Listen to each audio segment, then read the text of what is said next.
Amaloota shamarranii. Kan qorannoo irratti hundaa'u. Shamarran hiriyaa dubaraa qaban caalaa warra hiriyaa dhiiraa hedduu qabaniitu gammadoodha. Taana qawween. Shamarran dandeettiin fuula nama tokkoo yaadachuu isaanii kan dhiiraarra hedduu guddaadha jetti. Tuni wayii isin tuuxiifi.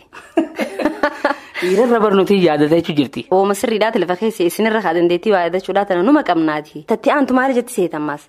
Shamarran dhiira isaan biratti shamarran biraa faarsu hin jaallatanii. Edaa akkasii. Isinis numa qabdan kaa. Isin biratti dhiira biraa yoo faarsan ni feetanii isin. Tuni waan taatu. Shamarran harki caalaan dhiira guyyaa isaan haaseessu caalaa kan galgala isaan haaseessu irraa jaalalti qabdi. Jaalalti halkan deemti dhiiroo.